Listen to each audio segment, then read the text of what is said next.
Hello, welcome back to Aadhi's micro kitchen. ഇന്ന് നമുക്ക് ഉഴുന്നില്ലാതെ പച്ചരിയും കുറച്ച് അവലും ഉണ്ടെങ്കിൽ നല്ല സോഫ്റ്റ്, നല്ല പഞ്ഞി പോലെ ഇരിക്കുന്ന ഒരു ദോശ തയ്യാറാക്കാം. ബേക്കിംഗ് സോഡയോ ഈനോ ഒന്നും വേണ്ട കേട്ടോ. നല്ല ബണ്ണ് പോലെ ഇരിക്കും ഈ ദോശ. അപ്പോൾ എങ്ങനെയാണ് തയ്യാറാക്കുന്നത് നോക്കിയാലോ. ഞാനൊരു ബൗൾ എടുത്തിട്ടുണ്ട്. ഈ ബൗളിലേക്ക് 1 കപ്പ് പച്ചരി ചേർത്ത് കൊടുക്കുകയാണ്. ഇഡ്ഡലി റൈസ് വേണമെങ്കിലും ചേർക്കാം കേട്ടോ. ഞാനിപ്പോൾ നമ്മുടെ പച്ചരി തന്നെയാണ് ചേർത്ത് കൊടുക്കുന്നത്.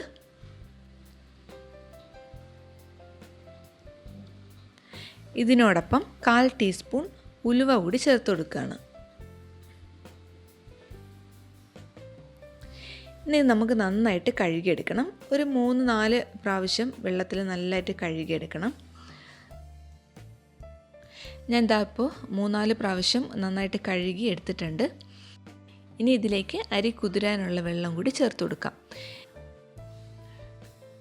ഏകദേശം ഒരു 4 മണിക്കൂറെങ്കിലും എടുക്കും അരി കുതിർന്ന് വരാനായിട്ട്. ഇതിപ്പോൾ 4 മണിക്കൂർ കഴിഞ്ഞപ്പോൾ എൻ്റെ അരി നല്ലതായിട്ട് കുതിർന്ന് വന്നിട്ടുണ്ട്.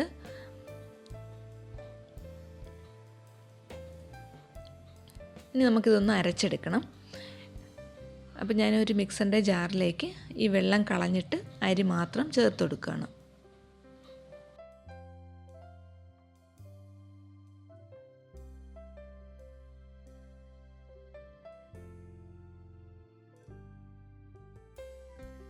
ഇതിനോടൊപ്പം തന്നെ 1/2 കപ്പ് അവൽ കൂടി ചേർത്ത് കൊടുക്കുകയാണ്. ഇതിപ്പോൾ വെള്ള അവലാണ് എടുത്തേക്കുന്നത്. ചമ്പാവലായാലും ഒരു കുഴപ്പമില്ല കേട്ടോ. അതുപോലെ തന്നെ 1/2 കപ്പ് തേങ്ങ കൂടി എടുത്തിട്ടുണ്ട്. ഇനി നമുക്ക് നന്നായിട്ട് അരച്ചെടുക്കണം. ഇത് അരച്ചെടുക്കാൻ കുറച്ച് വെള്ളം ഒഴിച്ച് വേണം അരച്ചെടുക്കാനായിട്ട്. അപ്പത്തിൻ്റെ കൺസിസ്റ്റൻസിയാണ് കേട്ടോ ഇതിന് വേണ്ടത്. നന്നായിട്ട് അരച്ചെടുക്കണം. അതായത് തരിയൊന്നും ഇല്ലാണ്ട് നന്നായിട്ട് അരച്ചെടുക്കണം. ഞാൻ അതായത് ഇപ്പോൾ തരിയൊന്നും ഇല്ലാണ്ട് നന്നായിട്ട് അരച്ചെടുത്തിട്ടുണ്ട്. ഇനി ഇതിലേക്ക് ആവശ്യത്തിന് ഉപ്പ് കൂടി ചേർത്ത് കൊടുക്കാം. ഞാൻ ഇപ്പോൾ ഏകദേശം 1 ടീസ്പൂൺ ഉപ്പ് ചേർത്ത് കൊടുത്തിട്ടുണ്ട്. എന്നിട്ട് നന്നായിട്ട് മിക്സ് ചെയ്ത് വെക്കാം. ഉപ്പ് ചേർത്തിട്ടാണ് കേട്ടോ നമ്മൾ ഫെർമെൻറ്റ് ചെയ്യാൻ വേണ്ടിയിട്ട് വെക്കുന്നത്.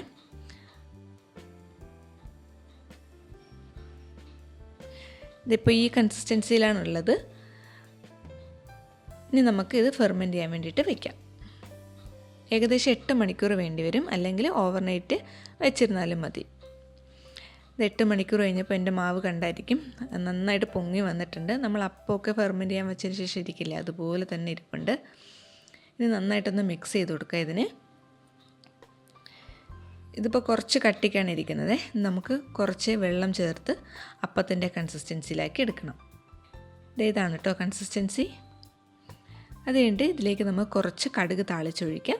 അതിന് വേണ്ടിയിട്ട് അപ്പച്ചട്ടി തന്നെയാണ് എടുക്കുന്നത്, കാരണം അപ്പച്ചട്ടിയിലാണ് ഞാൻ ഉണ്ടാക്കുന്നത്. അതിൽ 2 ടേബിൾ സ്പൂൺ വെളിച്ചെണ്ണയാണ് ചേർത്ത് കൊടുത്തേക്കുന്നത്. 1/2 ടീസ്പൂൺ കടുകും 1 ടീസ്പൂൺ ഉഴുന്നും ചേർത്ത് കൊടുത്തിട്ടുണ്ട്.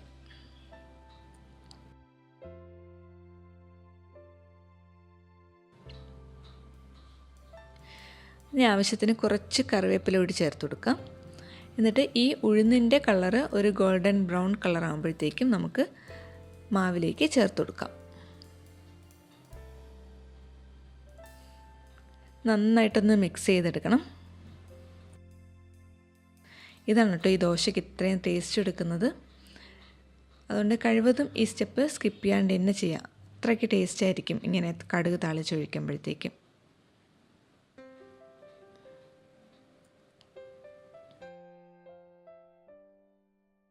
നമ്മൾ ദോശ ഉണ്ടാക്കുന്നത് അപ്പച്ചട്ടിയിലാണ് കേട്ടോ ഉണ്ടാക്കുന്നത്. അപ്പച്ചട്ടിയിൽ ഉണ്ടാക്കാനുള്ള കാരണം ആ കറക്റ്റ് ഷേപ്പ് മെയിൻറ്റെയിൻ ചെയ്യാൻ വേണ്ടിയിട്ടാണ്.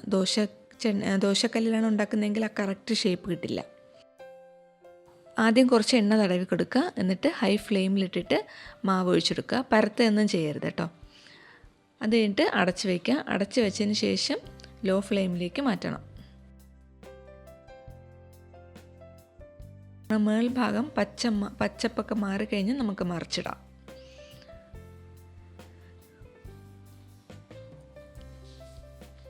ഈ എണ്ണ തടവുന്നതുകൊണ്ടാണ് കേട്ടോ ഈ ബാക്കിലൊക്കെ നല്ല ഗോൾഡൻ ബ്രൗൺ കളറിൽ വന്നേക്കുന്നത്.